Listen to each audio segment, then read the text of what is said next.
Olá a todos, sejam bem-vindos. Hoje estou acompanhado pelo Dr. Michael Rossi, que lecionava ou ainda leciona na Rutgers University nos Estados Unidos. No entanto, nos últimos 3 anos, ele tem dado aulas em Tashkent, no Uzbequistão. Seja bem-vindo ao programa. Glenn, é um prazer conhecê-lo pela primeira vez. Quero dizer logo de cara o quanto aprecio seu trabalho.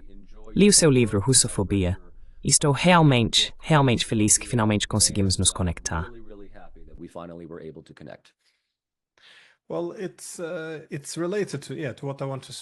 Bem, isso está relacionado ao que quero conversar com você hoje, porque um aspecto fundamental disso, seja chamando de hegemonia liberal após a Guerra Fria, ou de ordem internacional liberal, independentemente de como se queira definir, sempre foi a ideia de que o Ocidente teria um hegemon coletivo. Nós, efetivamente, governaríamos o mundo. Então não precisaríamos de um sistema multipolar, tínhamos um sistema unipolar. No entanto, isso não seria ditatorial, porque seria uma força para o bem, já que o Ocidente, como campeão da democracia liberal, levaria isso, você sabe, para o resto do mundo.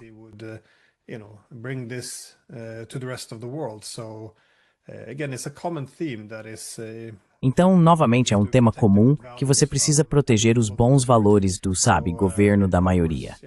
Em outras palavras, isso seria para o benefício de todos. Para alguns, claro, nos anos 90 e 2000, uma grande crítica na literatura era que isso soava como uma nova missão civilizatória, que haveria um poder central que dominaria, mas, novamente, seria uma força para o bem. Usaríamos nosso poder para civilizar o mundo. Mas acho que uma fraqueza fundamental, sobre a qual você escreveu um artigo, é essa retidão moral.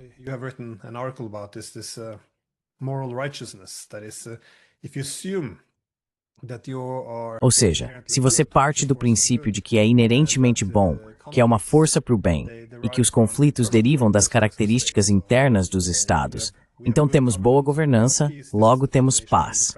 Essa é a base da teoria da paz democrática. Precisamos fazer com que outros países se tornem um pouco mais parecidos conosco para criar um mundo à nossa imagem. E isso, claro, impacta a forma como lidamos com conflitos. Porque se você acredita que está moralmente certo, como interpreta os conflitos? Como faz concessões? Qual é o papel da diplomacia? Então, como você vê a retidão moral do Ocidente impactando as relações com... Bem, agora a Rússia parece ser o vilão do momento.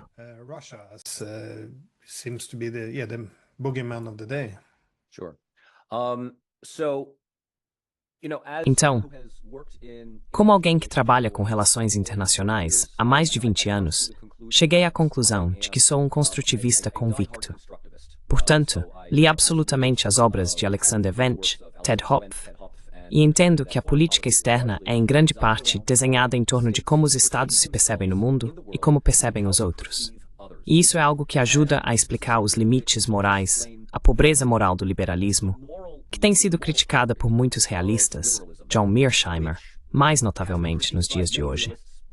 Mas eu acho que uma das maiores suposições sobre as quais o liberalismo opera é justamente o que você acabou de dizer, que estados liberais atuam dentro de uma compreensão de retidão moral.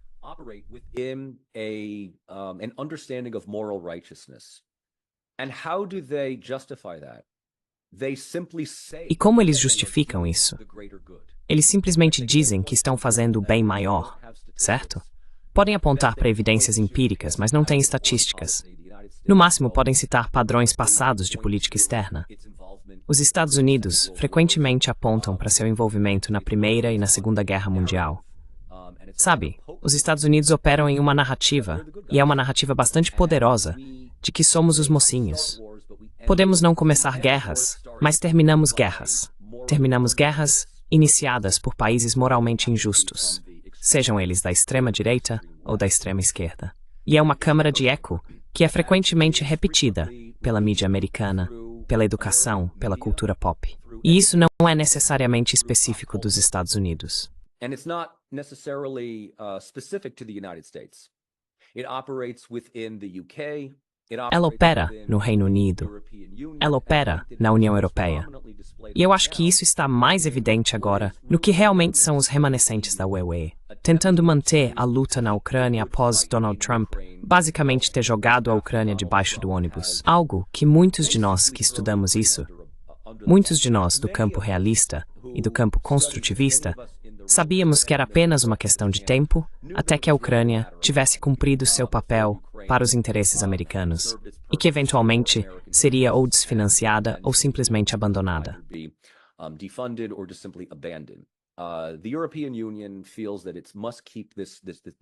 A União Europeia sente que deve manter esse manto de luta contra um inimigo percebido. E vamos ser totalmente honestos aqui. A percepção da Rússia como país agressor é bastante óbvia, considerando que foi a Rússia que invadiu outro país. Então, nesse ponto, a narrativa já está praticamente escrita para todos os demais. Mas quando se torna evidentemente claro que a guerra não é vencível pelo lado ucraniano, ou que o apoio dos países ocidentais a esse país fez pouco mais do que mantê-lo vivo por 2 ou 3 semanas de cada vez.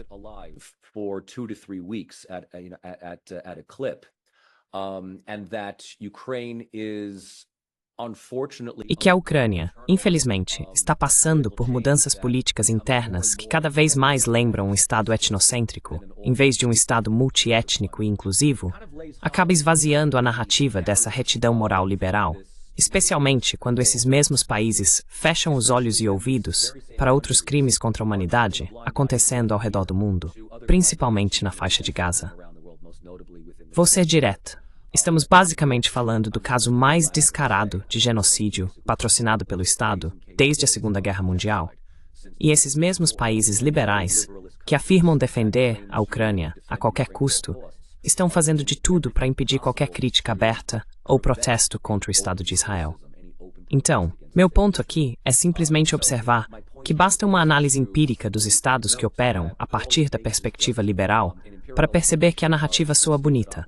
Mas, no fim das contas, faz pouco mais do que avançar os interesses nacionais de estados que acreditam que o que fazem é, de alguma forma, moralmente melhor ou superior ao que China, Rússia, Irã, Índia ou Sérvia fazem.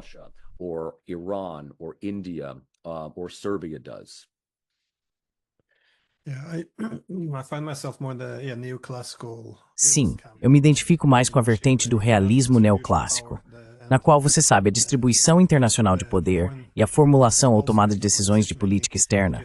Você tem os tomadores de decisão como uma variável interveniente entre a distribuição de poder, e isso é problemático, porque, bem, o que eu acho que traz algum valor dos construtivistas é que a maioria das teorias parte do pressuposto de que os estados são atores racionais. Mas é muito difícil argumentar que muitos dos atores políticos ocidentais, neste momento, estão agindo de forma racional, como você disse. Certo, quando a guerra está sendo perdida e o amanhã será pior do que hoje, você não pode vencer. O ator racional faria um acordo hoje se ele for melhor do que o de amanhã. E mesmo assim, isso se torna impossível, sim. E como você vê, então, o Ocidente tendo, acho que, outroficado, como dizemos, ou a Rússia, ou seja, para fazer disso uma imagem espelhada, a maldade deles em oposição à nossa bondade. Como isso funciona?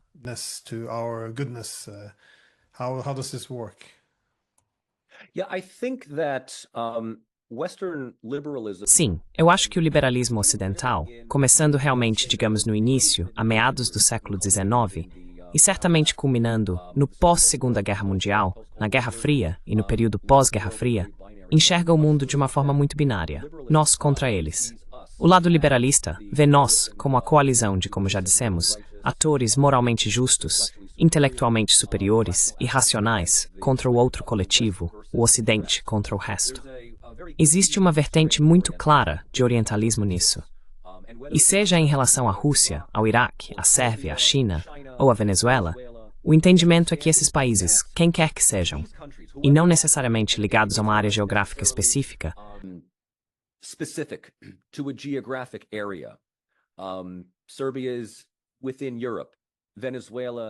a Sérvia está na Europa, Venezuela e Cuba estão na América Latina. Mas esses países operam com uma política externa e uma ideologia que não são apenas uma alternativa ao liberalismo ocidental, mas são percebidas como um contraponto direto ao liberalismo ocidental, que as vê como uma ameaça. E o manto orientalista, e aqui estou me baseando especificamente em Said, é que o outro, o não-ocidente, pode ser encaixado em dois pressupostos estereotipados. O primeiro é fraco, atrasado, subdesenvolvido, primordial, necessitando do Ocidente para modernização, industrialização e democratização.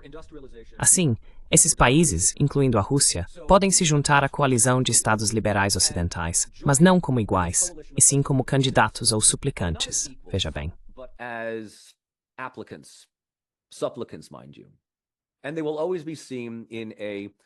E eles sempre serão vistos em uma posição inferior. A outra possibilidade é que, se rejeitarem isso e optarem por uma política externa alternativa própria, o que, na minha opinião, ficou mais visível a partir do discurso de Vladimir Putin na Conferência de Segurança de Munique em 2007. E, claro, continuou a se expandir ao longo da década e meia seguinte, incluindo a anexação da Crimeia e a posição em relação à Ucrânia, que considera a Rússia um parceiro igualitário para a paz junto com os Estados Unidos e a OTAN, assim como a política da nova Rota da Seda da China. Efetivamente, qualquer país que enxergue uma alternativa ao liberalismo ocidental agora é visto como uma ameaça existencial.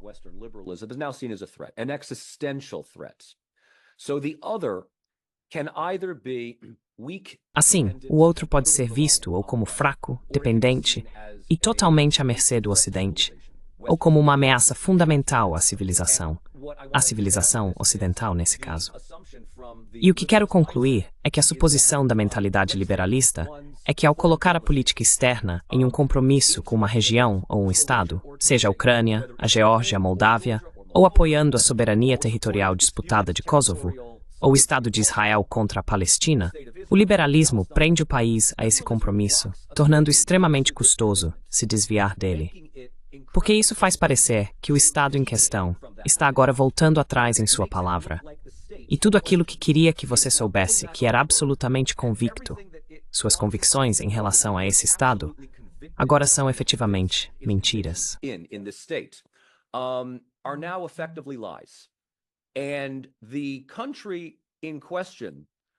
E o país em questão prefere continuar com uma política drástica e destrutiva a admitir que estava errado.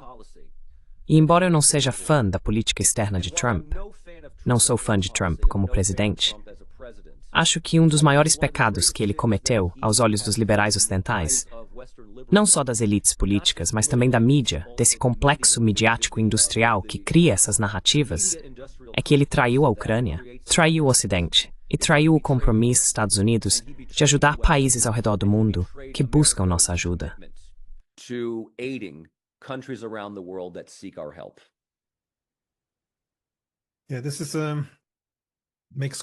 Isso torna a correção de rumo muito difícil, porque se você adotou uma política e depois percebeu que, bem, não podemos vencer essa guerra, ou por algum motivo precisamos escolher algo diferente, isso já é doloroso o suficiente.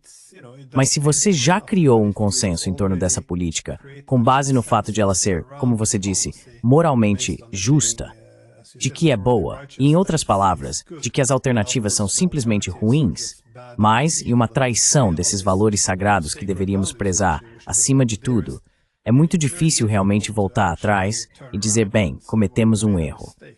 E sim, essa é uma das principais preocupações. Mas você também disse algo interessante sobre, bem, relacionado à OTAN, porque nos anos 1990, quando a OTAN começou a se expandir, foi sob o pretexto de ser uma força do bem. Então havia um equilíbrio muito interessante entre tranquilização e dissuasão, porque, por um lado, era preciso tranquilizar os russos. Bem, vocês não precisam se preocupar com a expansão da OTAN. Não somos mais o bloco militar da Guerra Fria.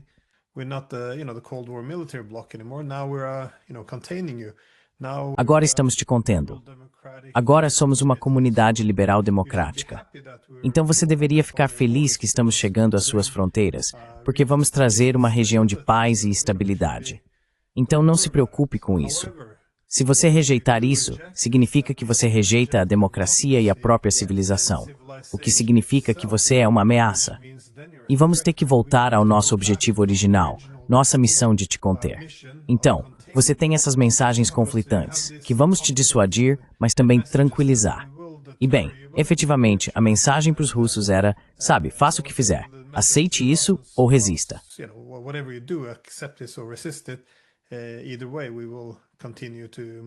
De qualquer forma, continuaremos avançando em direção às suas fronteiras.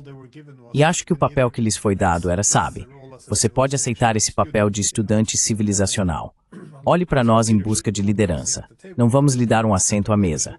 Mas você pode aceitar nossa liderança, aprender conosco, tornar-se como nós. Ou você pode ser nosso adversário, mas então teremos que contê-lo, possivelmente derrotá-lo. Essa foi, efetivamente, a única opção que receberam. E isso é um problema, não é? Como pode haver iguais soberanos se sua moralidade, sua bondade e seus valores liberais democráticos sugerem que você tem mais direito à soberania? Novamente, você não quer ser um relativista moral, então consigo até entender esse argumento. Por que a Coreia do Norte deveria ser representada da mesma forma que a Coreia do Sul? Eles não representam seu próprio povo. Então consigo ver de onde vem esse argumento. Mas você acaba criando uma estrutura de hierarquia muito clara no mundo. Mas como você vê qualquer um desses fatores desencadeando ou levando à guerra?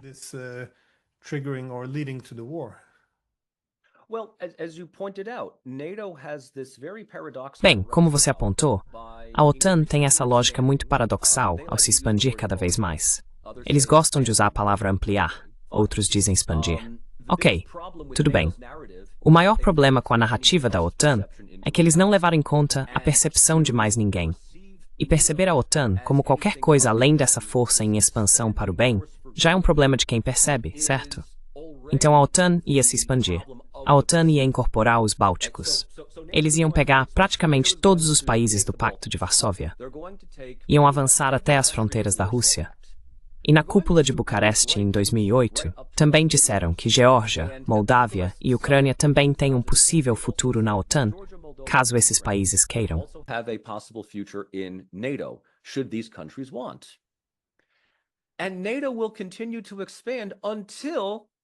E a OTAN continuará a se expandir até que a Rússia peça. Esse foi um dos grandes pontos sobre os quais a OTAN parece fazer vista grossa. E se formos levar Vladimir Putin ao pé da letra, podemos dizer que ele pediu, ele basicamente disse em certo momento, ele perguntou se a Rússia poderia entrar na OTAN. Isso foi em 2000. Bill Clinton ainda era presidente. E a resposta que Clinton deu a ele foi não. Isso simplesmente não vai acontecer. Ok, então, pelo menos, podemos tentar algum tipo de acordo bilateral de paz e nos vermos como iguais. A resposta da OTAN foi não. Mas ao mesmo tempo, dizem que não são uma ameaça. Então posso fazer o mesmo. Posso chegar até a divisa da sua propriedade com uma arma carregada e apontar essa arma para sua casa. E você pode se virar e perguntar, o que você está fazendo?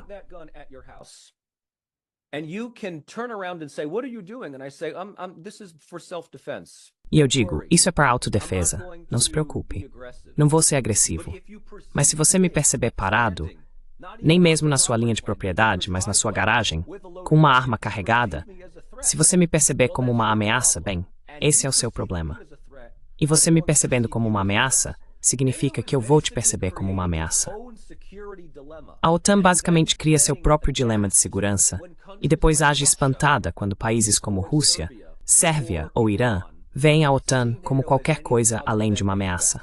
Ao mesmo tempo, se a Rússia fizesse a mesma coisa, se houvesse uma aliança militar entre, digamos, os países do BRICS, ou algo assim, a OTAN certamente veria isso como uma ameaça. Quero dizer, já estamos falando sobre esses cenários há anos, se não décadas.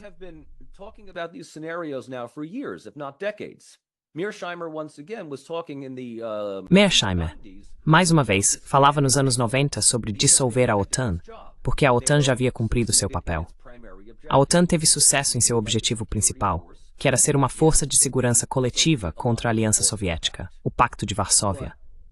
Mas o grande problema de dissolver a OTAN, naquela época, é que os vencedores da Guerra Fria não abrem mão de sua influência. Os Estados Unidos se viam como os vencedores da Guerra Fria. E o que a OTAN deveria fazer? A OTAN deveria se dissolver. Deveria haver uma nova força militar coletiva europeia? Não. Por que os Estados Unidos fariam isso? Agora, os Estados Unidos têm influência. E outra coisa é que a Europa continua buscando liderança nos Estados Unidos. Então não é como se os Estados Unidos estivessem convencendo a Europa de que eles precisam deles. A Europa continua dizendo aos Estados Unidos, nós precisamos de vocês.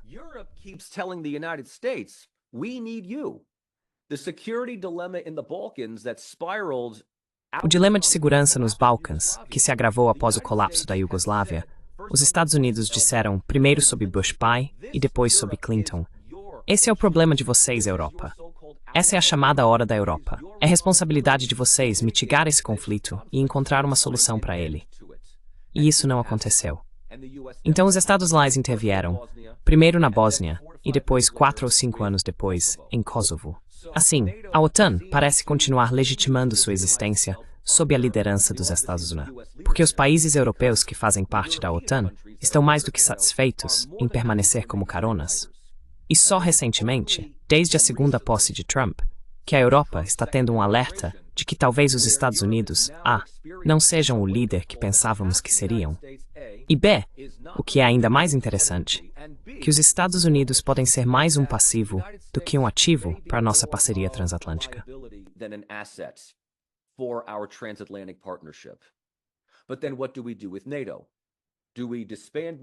Mas então, o que fazemos com a OTAN? Devemos dissolver a OTAN? Eu não acho. Embora muitos que são fãs da OTAN e muitos que fazem parte da alta hierarquia da OTAN tenham dito de fato que a OTAN deve permanecer nesse conflito com a Rússia pela Ucrânia, pelo bem do futuro da OTAN, por sua legitimidade. Se a Ucrânia perder essa guerra, a OTAN perde a guerra e sua razão de existir passa a ser seriamente questionada.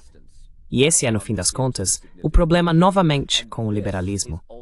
Tem menos a ver com o país onde a guerra por procuração está sendo travada e mais com a reputação de alguém e o compromisso com algo no qual colocaram seu nome e reputação.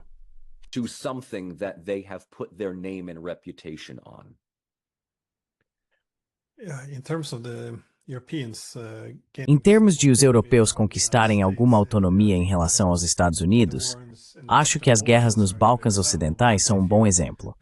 Mas se avançarmos para os dias atuais, é bastante notável que exista alguém como J.D. Vance que realmente precisa dizer aos europeus: não precisamos mais de vassalos, precisamos de parceiros independentes.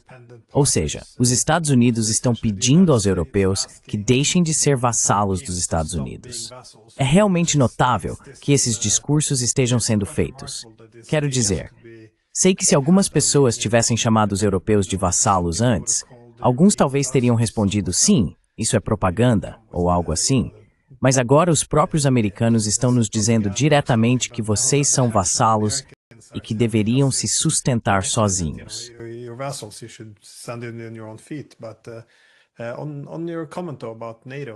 Mas sobre o seu comentário a respeito da OTAN, você acha que ela está chegando ao fim, pelo menos em sua forma atual?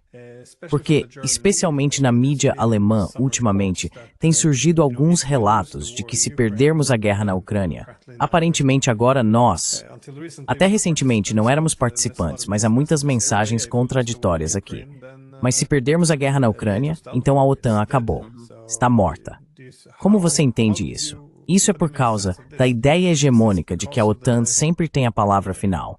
Ou é porque as pessoas dentro do bloco então começarão a questionar por que seguimos esse caminho? Ou por que você acha que a OTAN está nesse estado? Não que as pessoas estejam planejando seu funeral, mas talvez temendo por ele.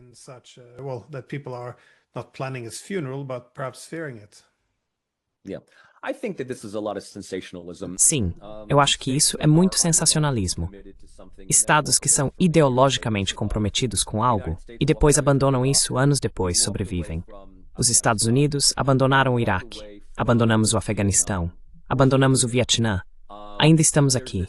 Existe esse medo de que se voltarmos atrás em nossa palavra, ninguém mais confiará em nós. Quero dizer, vamos supor que esse seja o caso, que há um ceticismo crescente nos Estados Unidos em relação às nossas aventuras de política externa. Há um ceticismo crescente, uma hostilidade crescente contra percepções de coisas como o Estado de Israel ou se vale a pena apoiar o esforço da Ucrânia. Muitas pessoas estão perguntando por quê. E não é insensibilidade, e não é, eu não diria que não é egoísmo, mas é uma pergunta que merece ser feita e merece uma resposta. E se os americanos estão perguntando isso, os europeus esperam do mesmo contexto.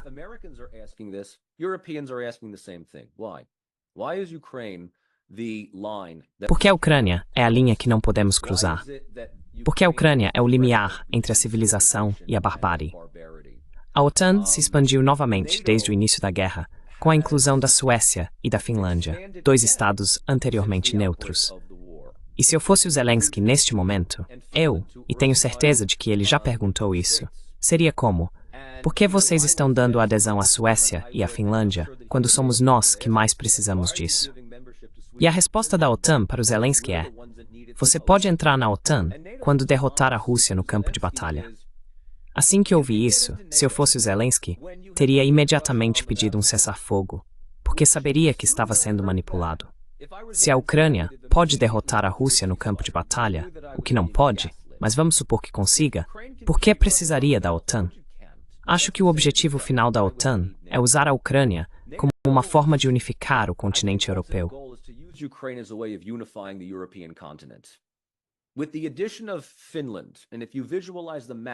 Com a entrada da Finlândia, e se você visualizar o mapa da Europa, você tem Finlândia, os Bálticos, Polônia, Romênia, Bulgária, quase um eixo norte-sul até o Mar Negro. Isso efetivamente cria uma nova cortina de ferro diplomática e ideológica entre o Ocidente e o resto. A Ucrânia, seja ela particionada, seja permanecendo apenas um conflito congelado não declarado, como a Geórgia ou a questão do Kosovo, é inconsequente. O que importa é que esses são para-raios. Eles se tornam símbolos para a narrativa da necessidade de continuação da OTAN. Então não vejo a OTAN se desfazendo. Vejo que a OTAN provavelmente se tornará ainda mais resoluta, porque os liberais não abandonam um compromisso ideológico tão facilmente, a menos que a área deixe de ser um assunto em alta e se torne algo tão secundário nas notícias que possa ser abandonado sem muito alarde. You can abandon it without much fuss. Afghanistan was abandoned 20 years after we had gone in. O Afeganistão foi abandonado 20 anos depois de termos entrado lá.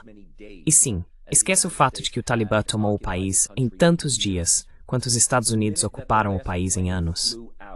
No momento em que o último avião decolou de Cabul, em um perfeito estilo Saigon, a resposta da Casa Branca foi que já havíamos alcançado nosso objetivo 20 anos antes, ao eliminar a Al-Qaeda e matar Osama Bin Laden. O resto foi retroativamente considerado apenas cosmético.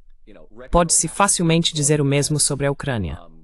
Digamos que além da Suécia e da Finlândia entrarem, a Irlanda entra, a Áustria entra, não que isso vá mudar o jogo agora, mas o que isso faz? Unifica o continente europeu como um todo, com a União Europeia e a OTAN, formando agora quase um círculo completo, em um diagrama de Venn. Now forming almost a complete circle in a Venn diagram. In fact, I'd even go so far as to say at this point NATO has... Na verdade, eu diria até que neste momento, a OTAN se tornou ainda mais poderosa e mais proeminente do que a União Europeia. A União Europeia é efetivamente o braço financeiro da OTAN.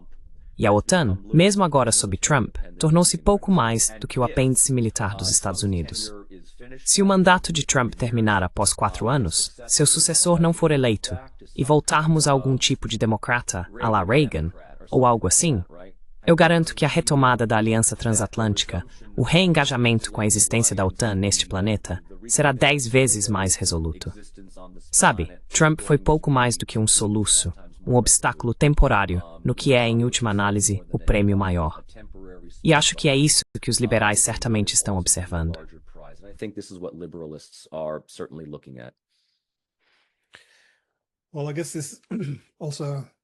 Bem, acho que essa também é uma preocupação central de Trump, porque à medida que ele muda o foco, pessoas de sua administração, como Marco Rubio, explicam isso como um afastamento da Europa, que isso é simplesmente a nova distribuição internacional de poder.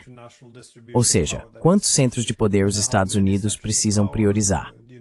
Então, novamente, se você vai direcionar sua atenção para algum lugar, o hemisfério ocidental ou a Ásia, você precisa se afastar de outro lugar, e esse lugar seria a Europa, que passa a ter menos prioridade. Mas o que é fascinante é que quando não discutimos essas questões na Europa, a dimensão do poder nisso, interpretamos tudo por meio dessa ideologia que é bem. O que isso significa? Porque éramos um clube de democracias. Ele está traindo a democracia. Será esse o declínio da democracia?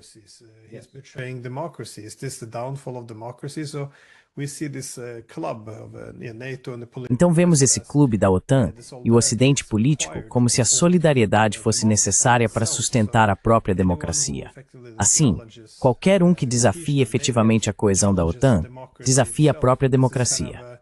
E é por isso que, quando ele quer acabar com a guerra, na Europa não enxergam. Bem, a guerra foi perdida, os Estados Unidos têm outras prioridades, e fazemos uma avaliação racional. Em vez disso, vemos, espera aí, por que ele está se inclinando para o lado do Putin, que é um ditador, e se afastando de nós, que somos as democracias liberais? Só enxergamos isso dentro desse quadro ideológico, e isso não leva a muitas conclusões racionais ou sensatas, porque agora, efetivamente, Trump está fazendo algo quase maligno. Ele está traindo a democracia e servindo as ditaduras. Então, como podemos detê-lo? Esse é o alcance da nossa análise.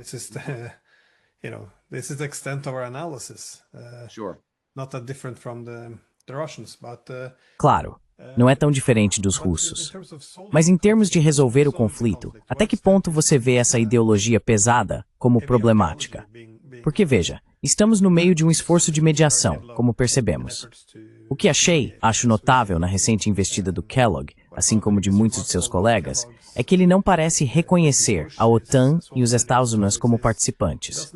De fato, os Estados Unidos se transformaram agora em mediadores, mesmo tendo sido um dos principais atores. E quando Kellogg diz, os ucranianos têm que fazer isso, os russos têm que fazer aquilo, as exigências para a OTAN não são apresentadas, como se a OTAN não fizesse parte desse conflito. Você também percebe isso, uma espécie de extensão dessa ideia de força do bem, de retidão moral.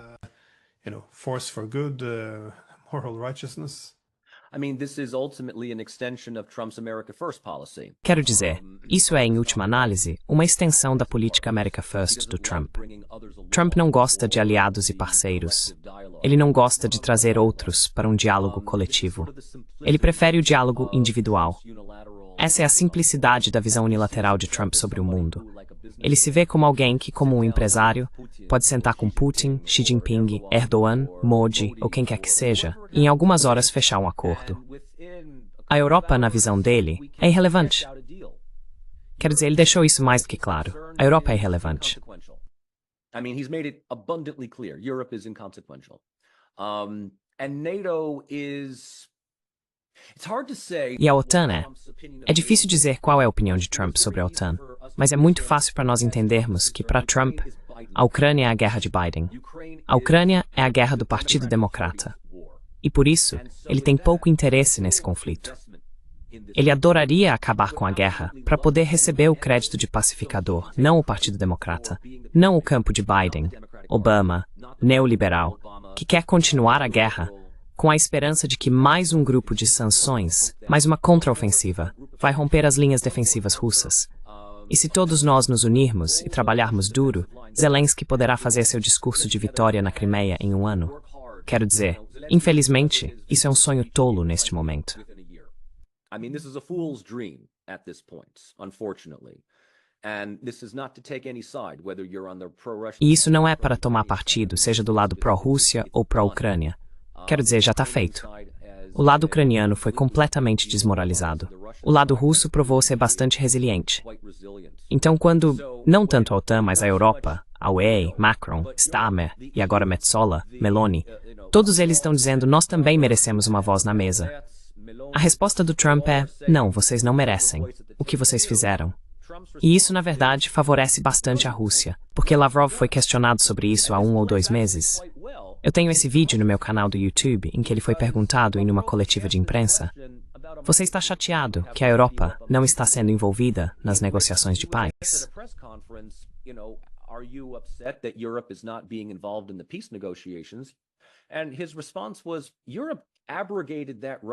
E a resposta dele foi que a Europa abdicou há muito tempo do direito de ser mediadora, quando decidiu que era do seu melhor interesse continuar essa guerra indefinidamente, pelo que ele vê como o objetivo principal. desestabilizar a Rússia, enfraquecer a Rússia e fazer com que a Rússia desmorone. Portanto, a posição da Europa, embora vagamente unificada no princípio de que precisa estar envolvida no processo de negociação, não tem muito peso em relação aos termos que estão propondo. Porque neste momento, a Rússia detém a vantagem na Ucrânia. A única coisa que a Europa ainda tem como trunfo é que a principal exigência da Rússia para um cessar-fogo é o reajuste das fronteiras da Ucrânia.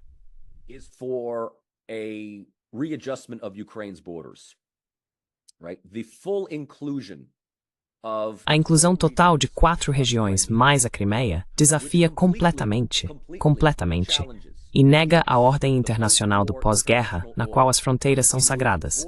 Nós não mudamos as fronteiras, exceto, é claro, se Kosovo estiver envolvido, certo? E essa é a questão que eu sempre vou levantar, porque essa regra já foi violada, e a Rússia está constantemente usando isso como uma nota de rodapé. As mesmas potências que insistem na integridade territorial da Ucrânia são as que exigem que a Sérvia reconheça Kosovo como um país independente se quiser entrar na União Europeia. E quando Kosovo é mencionado, a melhor desculpa que conseguimos é: essa é uma história diferente.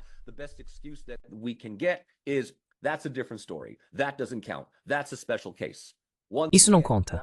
Esse é um caso especial. Mais uma vez, por que é um caso especial? Porque eu disse, não há outro motivo para isso. Não houve justificativa para isso. Mas tudo bem, é um fato consumado. Outros podem dizer que Kosovo agora é tecnicamente independente da Sérvia há 25 anos. Então o recado está dado. Justo. A Crimeia está independente da Ucrânia há 10 anos. A região de Donbás há 3 anos. Então, você vai reintegrar uma região que não quer voltar para o país do qual se separou? Os albaneses não querem voltar para a Sérvia. Os ucranianos de língua russa, os russos étnicos, as pessoas da região de Donbás, em sua maioria, não querem ser reintegradas à Ucrânia.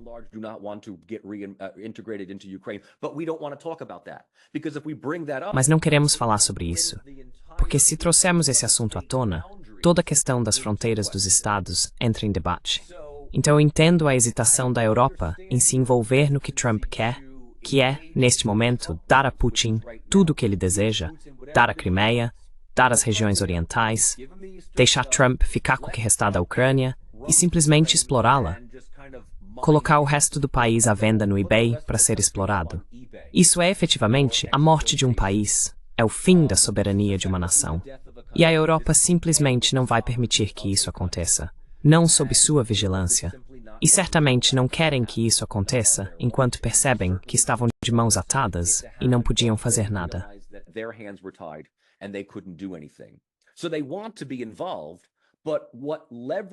Então, eles querem estar envolvidos, mas a influência que têm agora é, pelo menos do meu ponto de vista, pouco mais do que retórica. Há muito pouca influência real que a Europa, e quando digo Europa, nem estou falando da UE ou da OTAN. Gostamos de pensar que a Europa é um monólito coletivo. Não é. E voltando ao ponto que você levantou antes, sobre como esses países se veem como defensores da democracia, bem, até certo ponto, eles são defensores da democracia liberal quando isso serve aos seus propósitos.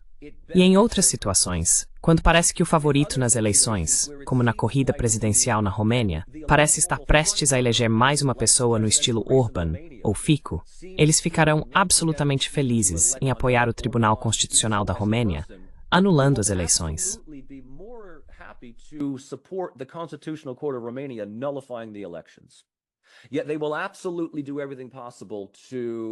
Ainda assim, eles farão absolutamente tudo possível para apoiar a reeleição de Maia Sandu na Moldávia, apesar do fato de que apenas 2 sessões eleitorais na Rússia para a diáspora estavam abertas, enquanto várias estavam abertas em toda a Europa.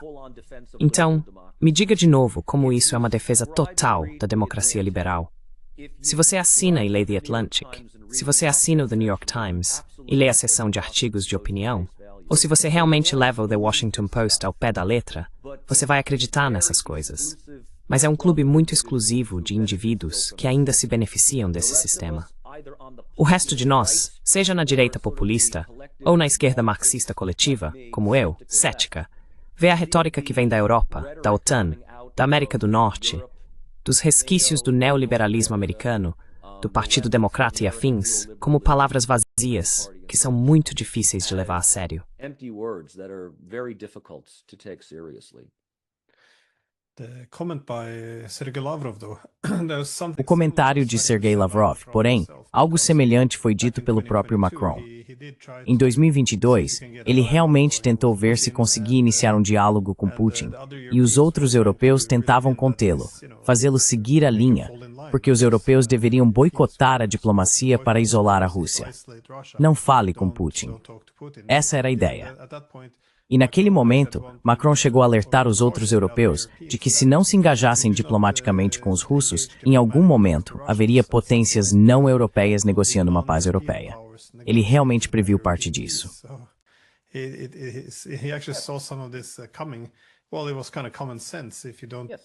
Bem, era meio que senso comum. Se você não faz diplomacia, então outra pessoa fará por você. Mas em relação às opiniões, ou ao que está sendo feito com a Romênia e a Moldávia, posso colocar a Geórgia nessa categoria também, acho que a ideia é que somos uma democracia. Então, se a Rússia é autoritária, nós somos democráticos. Se um país está se inclinando para o nosso lado, então é um triunfo da democracia. Se está se inclinando para a Rússia, então é autoritário. O problema aí é, e se a maioria da população está votando por isso, nem mesmo votando para se juntar a isso? Como na Geórgia, eles simplesmente não queriam ser uma linha de frente.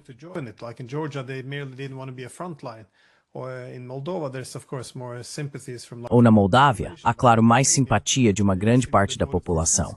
Mas na Romênia, eles simplesmente votaram num candidato da paz. E então, por trás disso, você vê que como somos democráticos, temos que vencer. Mas não conseguimos mais fazer isso por meios democráticos. É um problema interessante. Eu queria sim, só minha última pergunta.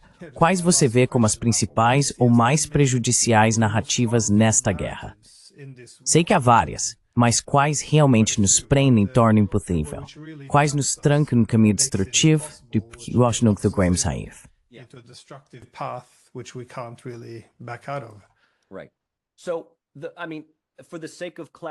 Certo. Então quero dizer, para fins de clareza, para garantir que todos estamos na mesma página, usamos muito a palavra narrativa. E de forma geral agora quero dizer, eu defino narrativa como uma coleção de pessoas, lugares, coisas que podem não ter nenhuma conexão coerente entre si, mas que foram costuradas, inseridas dentro de uma estrutura geral de entendimento para contar uma história. Uma narrativa, no fim das contas, conta uma história. É uma interpretação muito seletiva do que aconteceu. A narrativa ocidental sobre a guerra na Ucrânia é, correndo o risco de simplificá-la demais, que ela é única e exclusivamente responsabilidade das ações de Vladimir Putin, que por desespero, ao tentar impedir que a Ucrânia entre para a OTAN e ao perder a esfera de influência da Rússia, decidiu invadir o país. Decided to invade the country.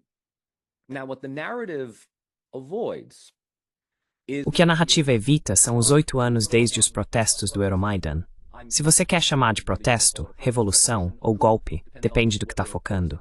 Os 8 anos de conflito, a guerra constante na região de Donbass, a radicalização da política ucraniana, às custas de tudo que é russo no país, a ponto de quase criminalizar a língua russa na mídia, nas escolas, e agora, claro, a tentativa de fechar a maior ramificação da Igreja Ortodoxa dentro do país.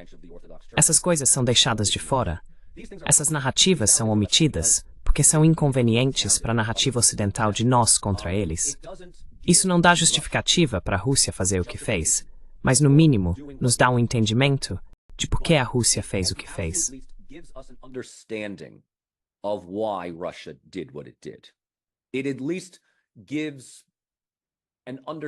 Pelo menos, isso nos dá a compreensão de que a OTAN é um agente primário, responsável pelo dilema de segurança, que resultou primeiro na Revolução Colorida de 2014, na anexação da Crimeia, no conflito congelado de 8 anos na região de Donbass, e no fracasso em implementar os acordos de Minsk, que agora sabemos que Poroshenko e depois Zelensky foram orientados pelo Ocidente a não implementar, para ganhar tempo, enquanto ajudamos vocês a retomar o território por meios militares, certo? Territórios disputados são problemáticos porque permanecem disputados. Mas se alguém pode usar o poder militar para retomá-los, como o Azerbaijão fez com Karabakh, ou a Croácia nos anos 90, sob Tudjman, fez com Krajina, então não há mais problema.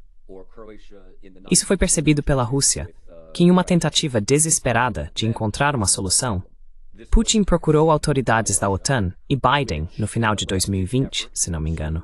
Não, 2021. Desculpe, 2021. Dezembro de 2021.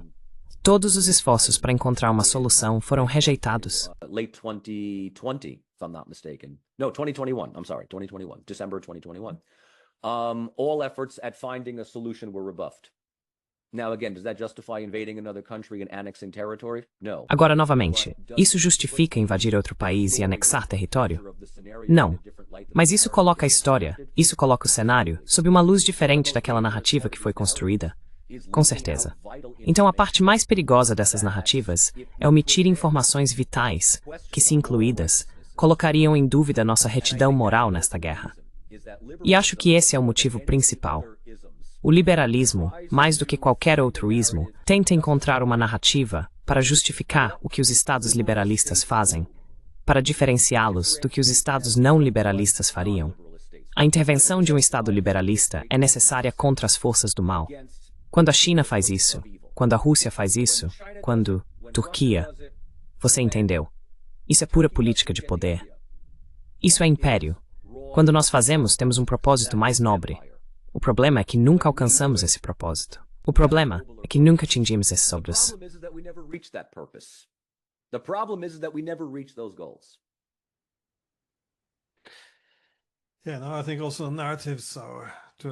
Acho que as narrativas, em grande parte, servem para legitimar algo. Mas percebi também o seguinte: as narrativas, por nos prenderem, acabam nos excluindo ao tirar a nossa própria culpa do contexto. Não existem mais soluções. Novamente, se tudo é não provocado, então toda solução se torna apaziguamento. Mas percebi que, se você desafia a narrativa, a questão não é se os seus fatos estão corretos ou não. Já ouvi jornalistas escreverem: por que você está apoiando a narrativa russa e não a nossa narrativa?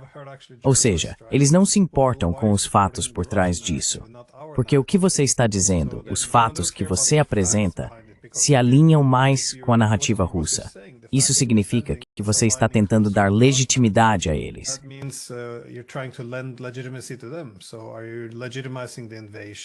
Então você está legitimando a invasão, o roubo de território, e isso é a única coisa que eles querem ouvir. Mas, novamente, a narrativa funciona dos dois lados. Sim, uma narrativa pode ser usada para legitimar a invasão russa, mas a narrativa da OTAN também é algo que torna impossível qualquer correção de rumo ou busca por paz. Então eu acho que essa é minha principal preocupação quando vejo todos os nossos líderes políticos apenas falando em slogans morais e clichês e insistindo em como são morais. E de novo, sempre que surgem questões como, bem, a Ucrânia deve ter o direito a isso, então isso é o justo, como se a premissa aqui fosse que estamos agindo unicamente por altruísmo, que estamos seguindo a bondade da humanidade o tempo todo. Claro. Claro, também não ajuda o fato de que, de alguma forma, parecemos ser incrivelmente altruístas com os pobres ucranianos, enquanto não fazemos absolutamente nada pelos palestinos. Bem, na Alemanha eles realmente dão um apoio muito aberto a Israel. No entanto, se você criticar o genocídio, pode ter problemas com a polícia. É uma reviravolta bastante extraordinária.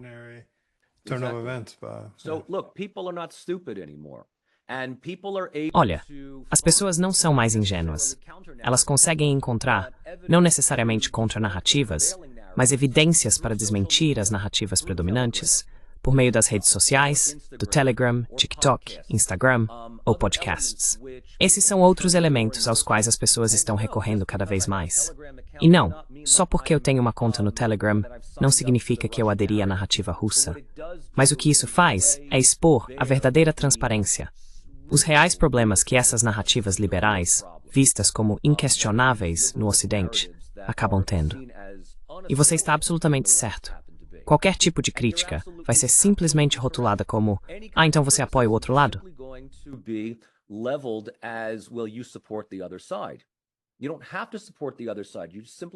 Você não precisa apoiar o outro lado. Você simplesmente precisa perguntar, por quê? Por que estamos fazendo isso? E sim, eu entendo que estou perguntando, por que estamos defendendo um país que foi invadido? A resposta seria, por que você não gostaria de fazer isso? Se o seu país fosse invadido, você não gostaria de receber ajuda? Sim, eu entendo. É mais uma questão emocional, que mexe com o coração. Mas qualquer tentativa de evitar o início de um conflito, ou de abordar os conflitos sociais prolongados, que foram as razões subjacentes para o início desta guerra, é vista apenas como heresia, um anátema nesse sentido. E se você afirma ser a voz da retidão moral, mas depois prende pessoas por condenarem o genocídio porque ele está sendo cometido por um Estado sobre o qual você não quer se irritar, isso é uma contradição.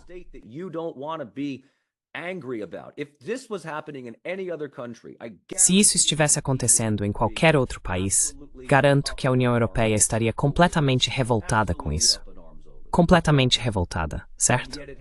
E, no entanto, isso acontece com outro país. Isso é construtivo. É aqui que o construtivismo entra de forma bastante útil. Vamos condenar um crime contra a humanidade lá, porque o país que o cometeu é considerado um país ruim. Vamos ignorar o crime contra a humanidade aqui, porque esse país é nosso aliado. E não há outra maneira de descrever isso a não ser como diplomacia seletiva. E é nisso que o liberalismo, infelizmente, acaba se tornando.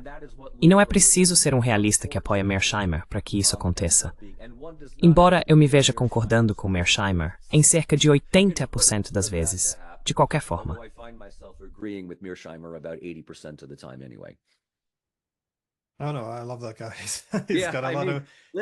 Eu adoro esse cara.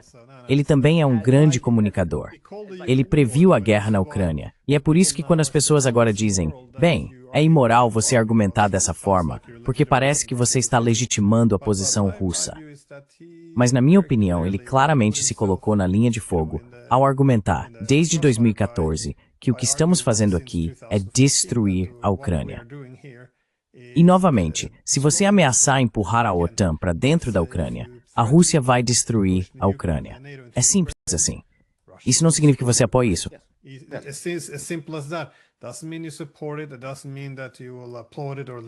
Isso não significa que você vai aplaudir ou legitimar isso. Essa é apenas a realidade do que vai acontecer. E por esse motivo digo que não deveríamos fazer isso. E essa tem sido uma posição muito clara. Mas o fato de que isso seja tão difícil de aceitar, mesmo sendo algo claramente óbvio, mostra que quase precisamos trazer a psicologia, eu acho, para a ciência política para entender por que esse é um argumento que você não pode fazer, mas sim que é necessário fazer se quiser restaurar a paz no continente.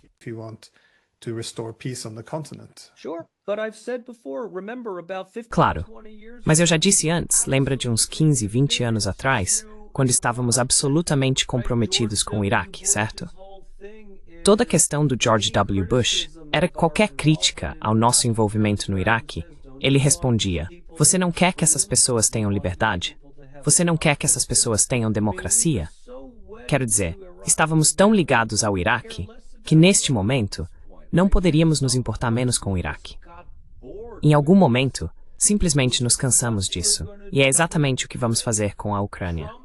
O Trump jogar o Zelensky aos leões foi pecaminoso por dois motivos. Primeiro, o país foi jogado aos leões em tempo real, não nos bastidores. Foi a primeira vez que vimos isso ao vivo. E o segundo é que jogamos o país aos leões muito antes do que iríamos fazer.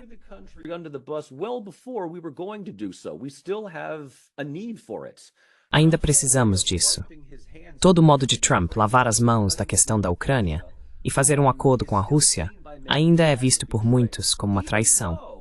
Mesmo que Zelensky tenha sido informado repetidamente de que nunca houve qualquer promessa de adesão à OTAN, não haveria unanimidade para permitir a entrada da Ucrânia na aliança.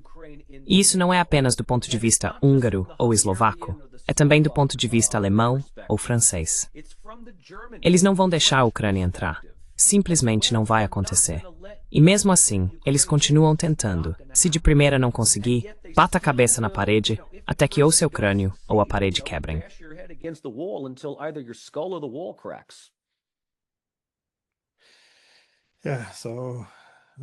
Sim, então nós não vamos deixar a Ucrânia entrar, mesmo sabendo que isso poderia acabar com a guerra e que, de qualquer forma, não queremos eles dentro. Então, mais uma vez, é aí que a lógica, a racionalidade, eu acho, fica em falta. Enfim, é isso. Dr. Michael Rossi, muito obrigado pelo seu tempo, foi muito interessante. Professor Giesing, é um prazer estar novamente no seu programa. Espero que possamos continuar essa conversa em um futuro próximo. Foi ótimo conversar com você. Great talking with you. It's it. Thanks.